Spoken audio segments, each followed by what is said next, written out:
बच्चे previous class में हम लोग क्या डिस्कशन किए थे, रेसिडेंस एंड टैक्स लायबिलिटी में एक तो पहले इंडिविजुअल का हम लोग किए कि उसमें 2 पॉइंट हम लोग समझे कि कोई भी एसएससी मतलब क्या, जो टैक्स पे करता है, ठीक है, तो उसको हम रेसिडेंट की नॉन रेसिडेंट 2 कैटेगरी होता है। रेसिडेंट में भी हम बताए थे क्या कि देयर आर 2 टाइप्स ऑफ, क्या, एक तो ऑर्डिनरी रेसिडेंट और दूसरा नॉन ऑर्डिनरी, ठीक है। तो इसमें कंडीशन क्या था कि अगर कोई व्यक्ति प्रीवियस ईयर में कितना बताए थे कि 182 दिन 182 डेज, ठीक है, स्टार्टिंग में ये बताए थे, या एक पॉइंट उसमें और था 365 डेज में कितना, 10 सालों में ये आपको 130 दिन, सॉरी 730 नहीं, ये समझाए थे आपको कमी। 1 मिनट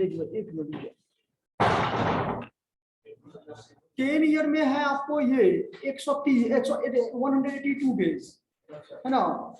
एक पॉइंट और था उसमें कि 7 ईयर में 365 दिन। एक मिनट हम देख लेते हैं, एक बार तुम बच्चे रुक जाओ थोड़ा।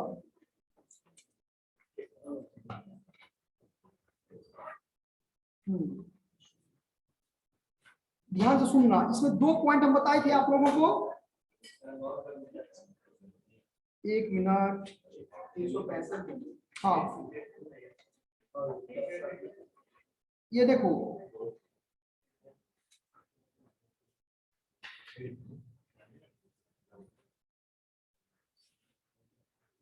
दो कंडीशन है इसमें, बच्चे ध्यान सुनो। ऑर्डिनरी रेसिडेंट के लिए हम लोग क्या करेंगे, तो कह रहे हैं कि वह व्यक्ति जो प्रीवियस ईयर है, संबंधित प्रीवियस ईयर में भारत में कम से कम 182 दिन रहा, 182 डेज, यानी जो प्रीवियस ईयर है, प्रीवियस ईयर में मतलब 365 या 366 होगा, यानी 365 दिन में वो कम से कम 182 डेज भारत में रहा हो, इंडिविजुअल के लिए ये, ठीक है। और दूसरा कंडीशन है कि वह व्यक्ति संबंधित प्रीवियस ईयर के पूर्व के 4 वर्षों में, यानी प्रीवियस के 4 वर्षों में, ठीक है, कुल मिलाकर कम से कम 365 दिन भारत में रहा। पहला कंडीशन क्या है कि प्रीवियस ईयर में कम से कम 182 डेज रहा हो, या प्रीवियस ईयर के पहले के 4 साल के अंतराल में वो कितना दिन रहा हो, 365 दिन रहा हो, तो उसको हम लोग क्या कहेंगे, ठीक है। लेकिन हालांकि इसमें एक्सेप्शन है, एक्सेप्शन कहता है कि ये तो पता था कि सिटीजनशिप और टैक्स पेयर दोनों में तो डिफरेंस है ना, बताए थे ना कि सिटीजनशिप होना जरूरी नहीं है, उसको भारत में इतना दिन कम से कम समय व्यतीत करना जरूरी है। ये हम आपको नोट में भी लिखवाएंगे, ये पॉइंट हम आपको क्या किए हैं, नोट में भी लिखवाए इंडिविजुअल के केसेस में। दूसरा इसमें कंडीशन जो एक्सेप्शन जो है कि एक्सेप्शन 2 के लिए है, वो 60 दिन के स्थान पर 182 दिन, मतलब जो 60 डेज था वो कम से कम कितना आपको 182 डेज भी था, वो एक्सेप्शन हम आपको नोट लिखवाए हैं। हाँ, एक चीज और इसमें कहता है, एक्सेप्शन दो है कि एक भारतीय नागरिक, मतलब जो सिटीजनशिप है, प्रीवियस ईयर में अगर काम करने के लिए वो विदेश में जाता है, नहीं देखते हो सऊदी अरबिया या कहीं और भी चला जाता है, विदेश में जाता है, अथवा किसी भारतीय जहाज के नहीं सीट पर रहता है, तो आता है और जाता है, जहाज के कर्मचारी के रूप में यानी एम्प्लॉय के रूप में भारत के बाहर रह रहा हो, बाहर जाता हो, तो उसे रेसिडेंस के लिए प्रीवियस ईयर में 60 दिन के स्थान पर कुल मिलाकर कम से कम 182 दिन भारत में रहना अनिवार्य है, कंपल्सरी है।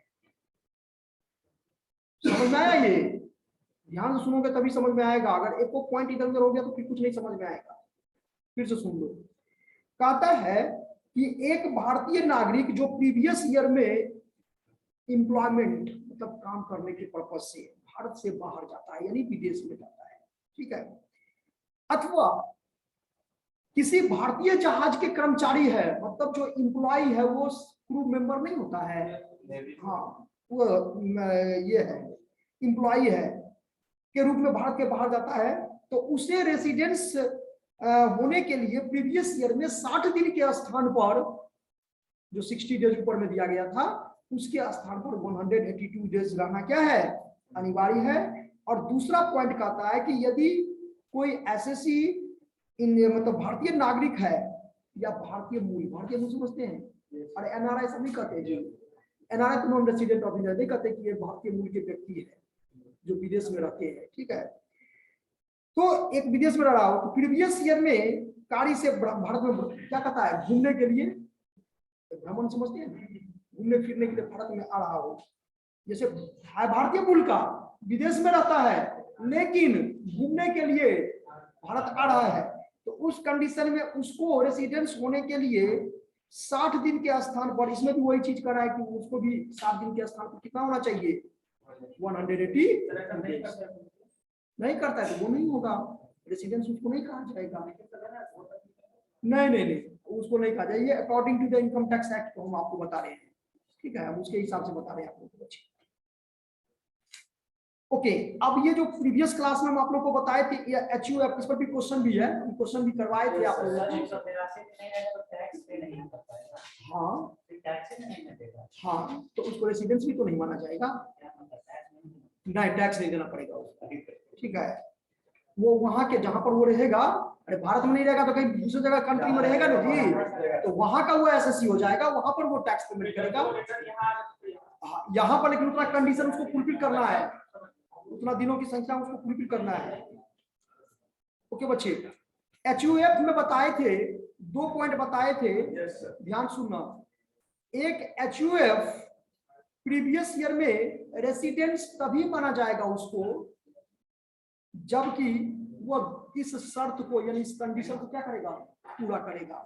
क्या कंडीशन है कि प्रीवियस ईयर में कंट्रोल और मैनेजमेंट समझते हैं, नियंत्रण एवं प्रबंधन यानी कंट्रोल एंड मैनेजमेंट, इस पॉइंट पे याद रखना एचयूएफ के लिए कि प्रीवियस ईयर में उसका जो कंट्रोल और मैनेजमेंट पूर्ण रूप से पूरा का पूरा, या तो कुछ कंट्रोल है कुछ कंट्रोल नहीं है, ये हो जाएगा पार्शियली, या तो पूरा पूरा कंट्रोल और मैनेजमेंट हो या तो पार्शियली भी चलेगा, कुछ हो कुछ नहीं हो, तो कंट्रोल और मैनेजमेंट या तो पूर्ण या तो पार्शियली,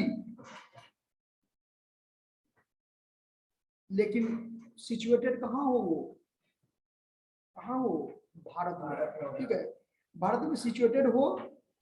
और अब हम लोग जानते हैं कि एचयूएफ में मेन पर्सन मेल मेंबर को लोग क्या करते हैं, कर्ता कहते हैं ना, नाम सुने हैं, मेल मेंबर को कर्ता कहते हैं, तो वो कहता है कि वो करता है, या जो मैनेजर होते हैं प्रबंधक होते हैं, प्रीवियस ईयर के पूर्व, अब ये कहता है कि प्रीवियस ईयर अभी कौन सा साल चल रहा है, देखो बच्चे अगर ध्यान से नहीं सुनोगे थोड़ा भी पॉइंट इधर उधर हो जाएगा तो फिर, क्योंकि ये जो नोट्स है दुनिया का कोई भी टैक्सेशन का बुक पढ़ लो चेंज नहीं करेगा, सब में यही लैंग्वेज मिलेगा आपको, क्योंकि ये रूल रेगुलेशन में जो बना हुआ है वही है।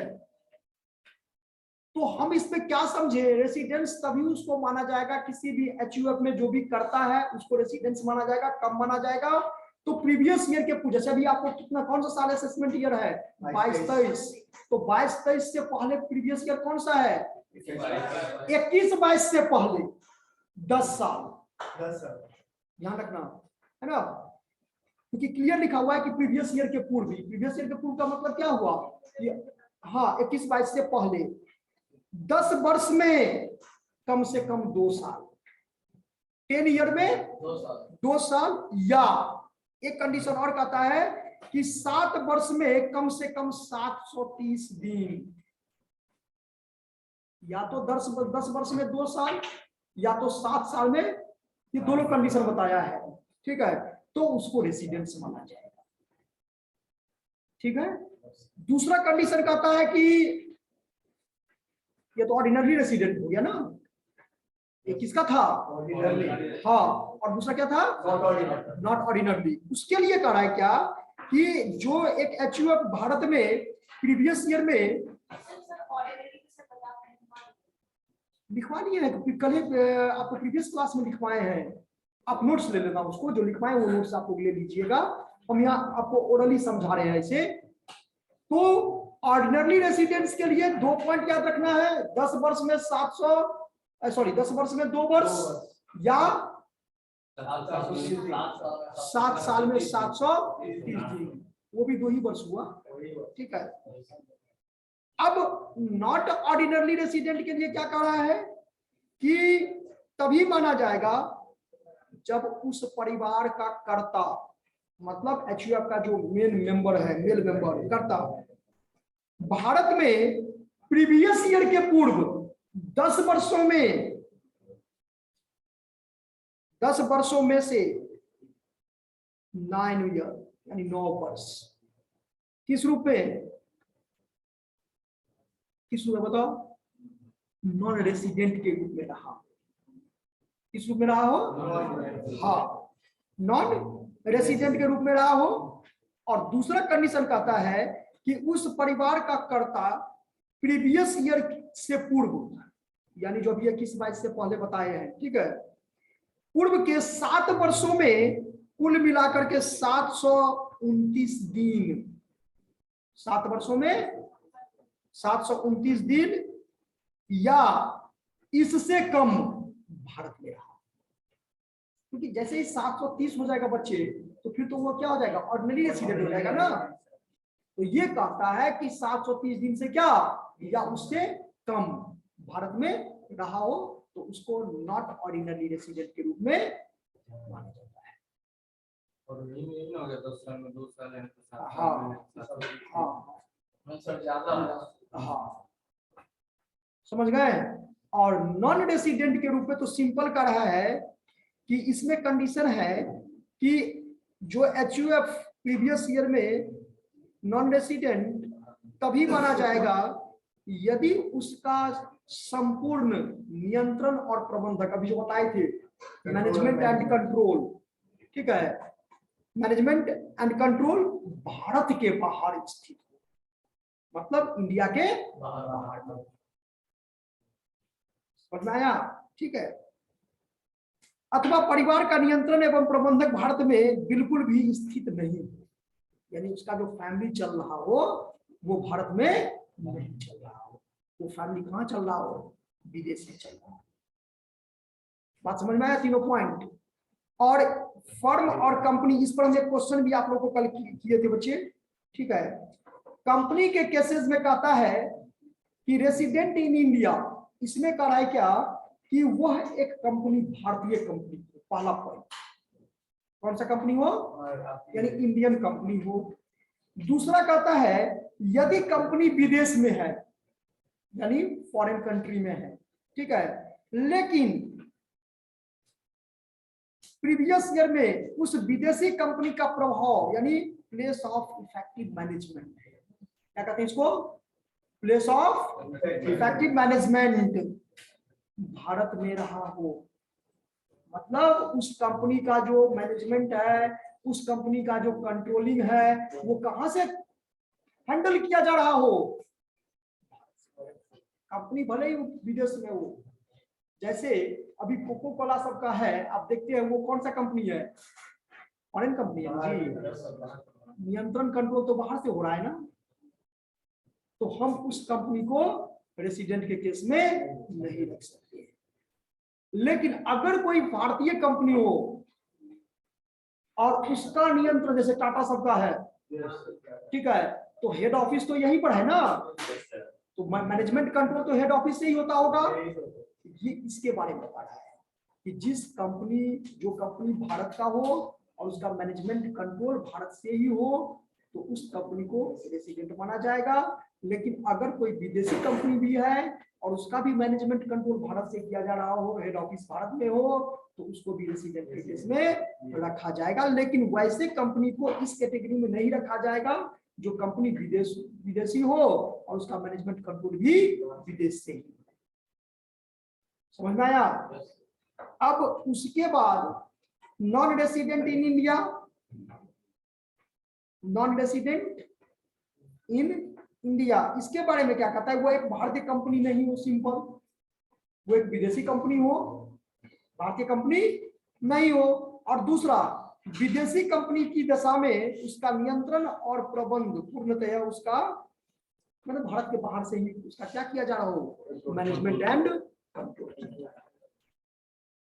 तो इसमें नॉट ऑर्डिनरली रेसिडेंट नहीं होता बच्चे, याद रखना। कंपनी केसेस में नॉट ऑर्डिनरली रेसिडेंट, या तो रेसिडेंट या तो नॉन रेसिडेंट। रेसिडेंट तब होगा जब उस कंपनी का मैनेजमेंट कंट्रोल यानी इफेक्टिव ऑफ क्या, हाँ, प्लेस ऑफ इफेक्टिव जो है मैनेजमेंट वो कहां से हो, इंडिया से हो। ठीक है। और अगर वो एक विदेशी कंपनी है तो वहीं पर तो क्या हो गया, नॉन रेसिडेंट हो जाएगा, क्योंकि उस विदेशी कंपनी का जो मैनेजमेंट और कंट्रोल है वो कहां से हो रहा है, फॉरेन कंट्री से हो रहा है। हाँ, एक चीज कर सकते हैं कि अगर वो विदेशी कंपनी है, मैनेजमेंट कंट्रोल भारत से हो रहा हो, तब तो उसका कंडीशन, वो तो क्या हुआ, फर्स्ट कंडीशन जो भारतीय कंपनी होनी चाहिए वो तो फुलफिल नहीं कर रहा है, कर रहा है, ये भी ध्यान रखना है। अब इसके बाद तो हो ही गया, ये अपना हो गया। ठीक है।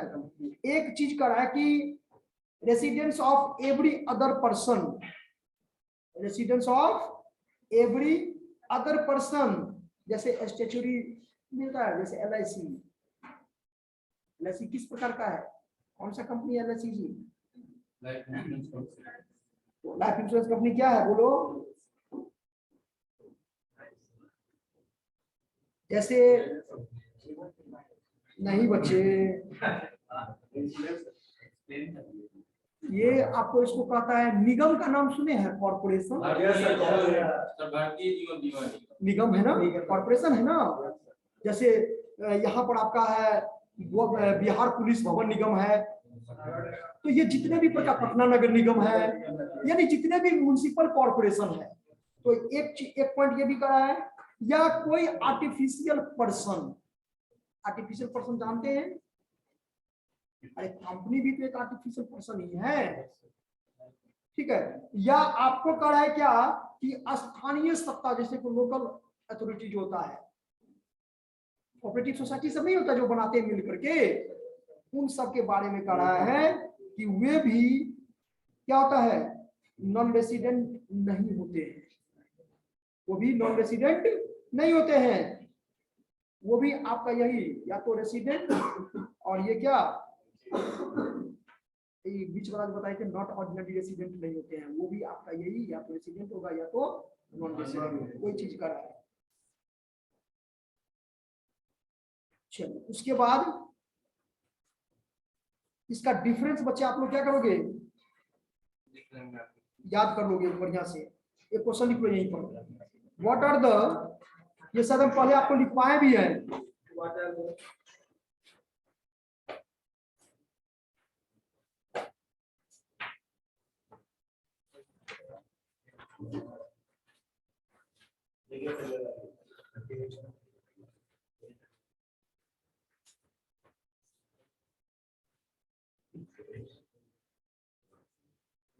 what are the differences between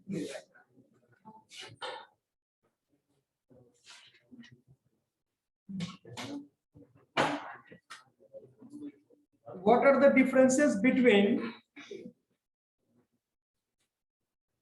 are the differences between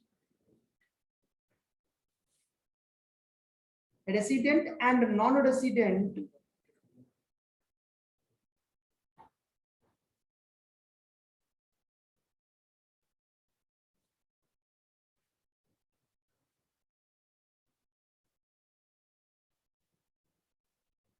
what are the differences between resident and non-resident for the purpose of income tax? इस चैप्टर से रिलेटेड कुछ क्वेश्चन हम आप लोगों को दे रहे हैं बच्चे। आप लोगों को करना क्या है, इसको नोट्स बनाना है, और नोट्स बना करके आप बच्चे हमको क्या करेंगे, आप चेक करवाओगे हमसे, एक अलग से कॉपी बना लो।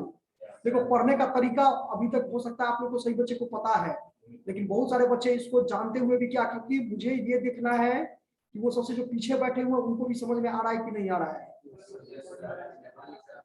समझ गए? तो आप नहीं, वो डजंट मैटर, वो मैटर नहीं है।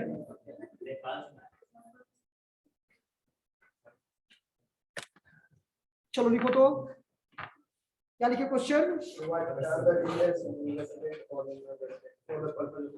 For the purpose of income tax. चलो दूसरा क्वेश्चन लिखिए।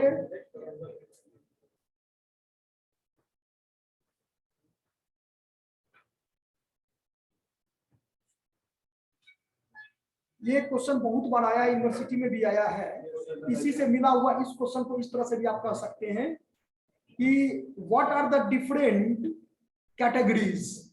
लिखो सेकंड क्वेश्चन करके, या और करके इसी को लिख लो ना, और करके, what are the different category into which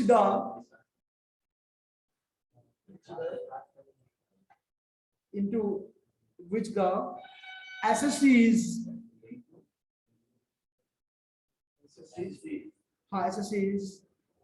are divided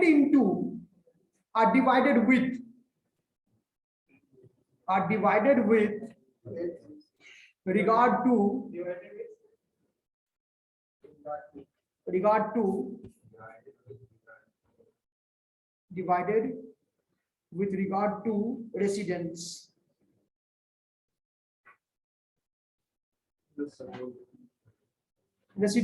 Give brief account of each of them.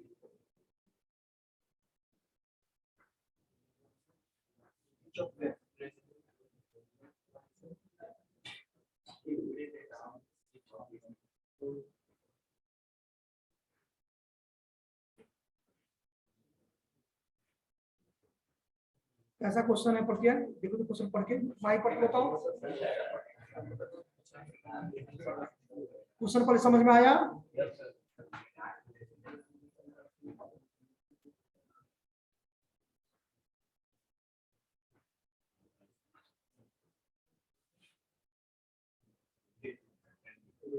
आपको इस क्वेश्चन में जानते हो क्या क्या लिखना पड़ेगा?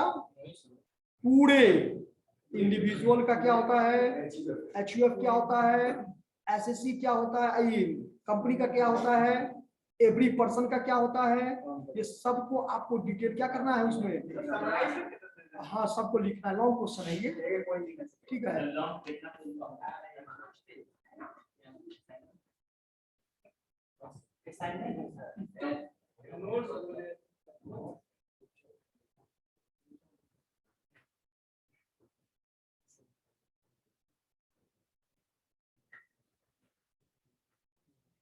एक क्वेश्चन और लिखो तो, how is residence of an SSC, residence of an SSC determined for how is residence of an SSC determined for income tax purposes.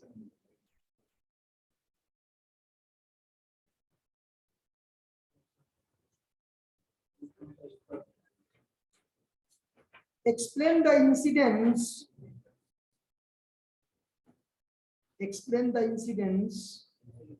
of residence on tax liability.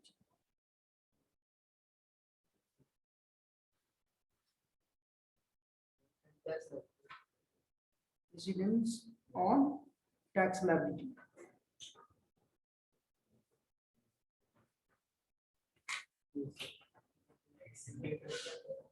अब आप लोग को वन लाइन में answer देना है, question हम बताएंगे और इस क्वेश्चन को क्या करेंगे आप लोग, आंसर करेंगे कि ये रेसिडेंस में ऑर्डिनरी रेसिडेंट होगा कि नॉट ऑर्डिनरी रेसिडेंस होगा या नॉन रेसिडेंट होगा। देखिए यहां पर क्वेश्चन है, लिखो तो, mister Mathews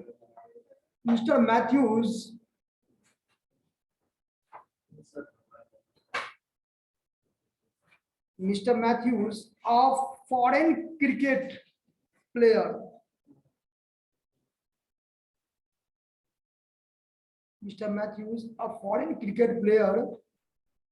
left for South Africa.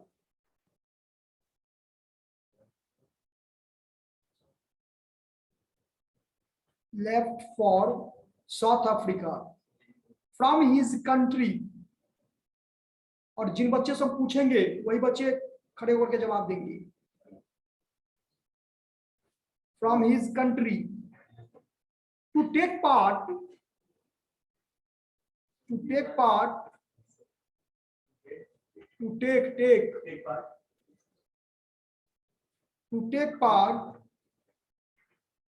in a match for 2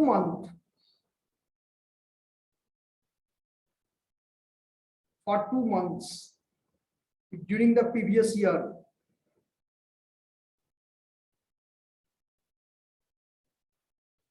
Previous year क्या है? 21-22.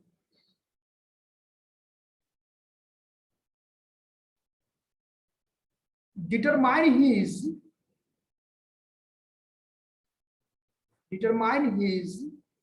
residential status in India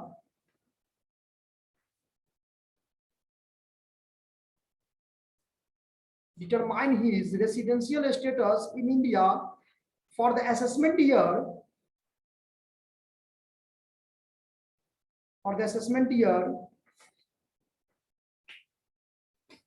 2022-23.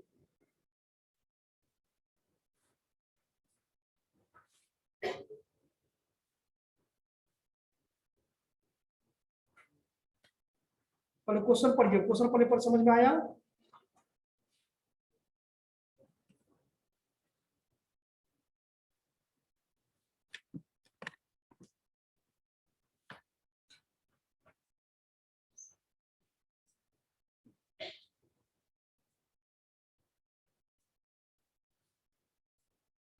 Question आया सागर समझ में?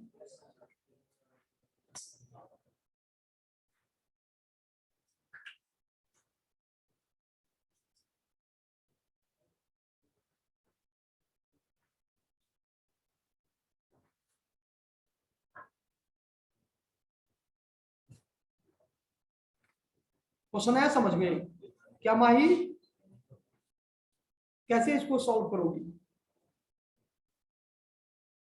देखो लैंग्वेज में लिखना पड़ेगा। आंसर एक ही लाइन का है, उस 3 पॉइंट में से कोई एक ही पॉइंट होगा, या तो ऑर्डिनरी रेसिडेंट, या तो नॉट ऑर्डिनरी रेसिडेंट, या तो नॉन रेसिडेंट। लेकिन जो भी आप लिखोगी उसको एक्सप्लेन करना पड़ेगा कि आप ऐसा क्यों लिख रही हो।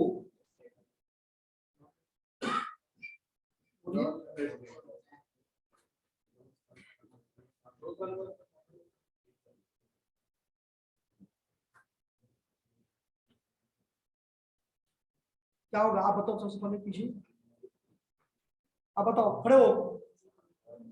नहीं वो आपके आगे वाले। हाँ पूछिए तो,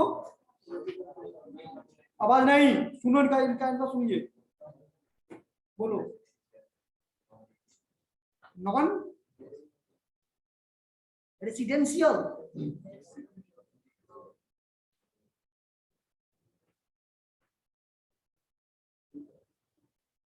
इधर आ गया।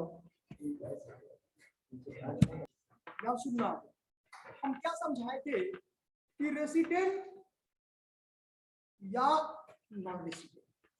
Resident are also classified into 2 categories, ordinary resident, not ordinary resident. तो ये जो मिस्टर मैथ्यूज है, ये जो कंडीशन रेसिडेंट का है, दोनों कंडीशन था ना, या तो प्रीवियस ईयर में क्या 182 डेज या 365 बताए थे ना, दोनों में से कोई कंडीशन फुलफिल लिखो। इसका आंसर कैसे लिखोगे, है एक ही लाइन का, लिखो मिस्टर मैथ्यूज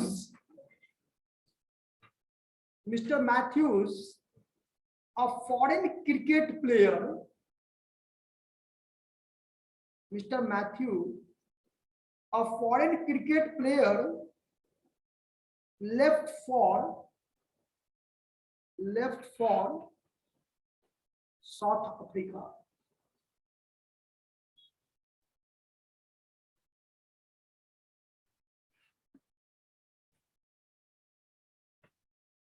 साउथ अफ्रीका, यहां तक समझ में आया? From his country to take part, from his country to take part in a match, match खेलने के लिए for 2 months during the previous year,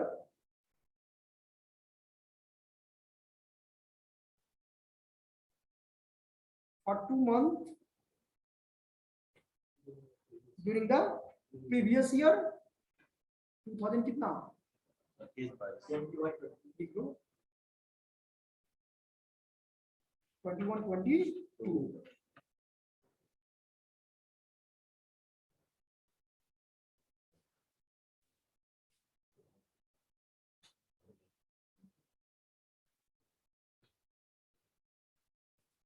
एक मिनट फिर से बोलो, एक बार क्या लिखवाए हैं, कोई एक स्टूडेंट बताओ, ऐसे नहीं।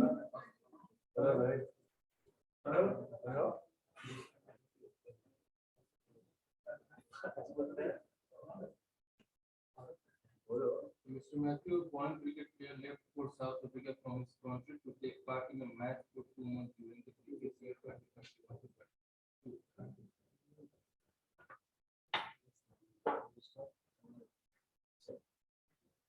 It means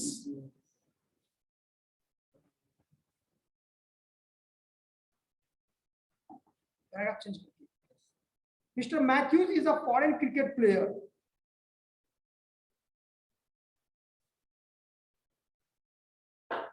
He want to, यहां से आंसर करो,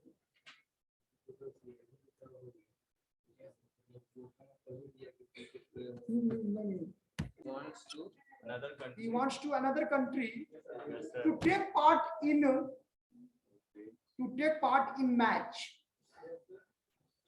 during the year 2000 कितना था, प्रीवियस ईयर क्या था, 21-22। He did not came India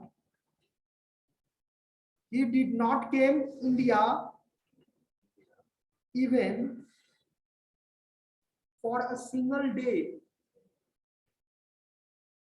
इसको अंडरलाइन कर लो, और सिंगल डे, हाँ नहीं यहां से he did not came India even for a single day, यही पॉइंट को समझना था आपको कि भैया वो एक दिन इंडिया आया ही नहीं, ठीक है, तो वो किस कैटेगरी किस में जाएगा,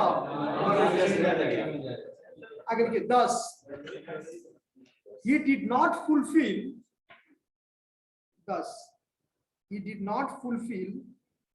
any condition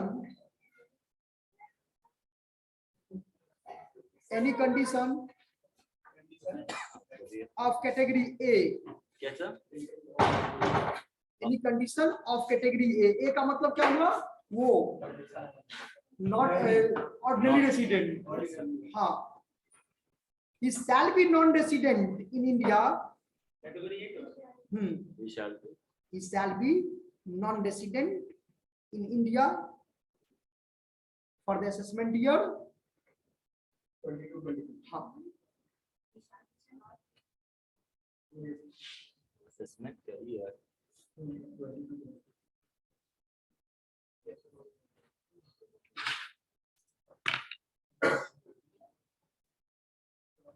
चलो एक क्वेश्चन और लिखो तो जल्दी से, टाइम नोटिस चलो लिखो जल्दी, 8:55।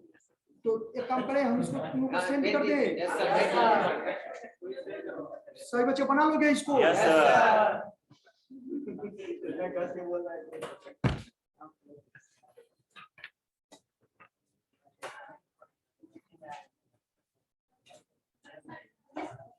ऑनलाइन होगा ना?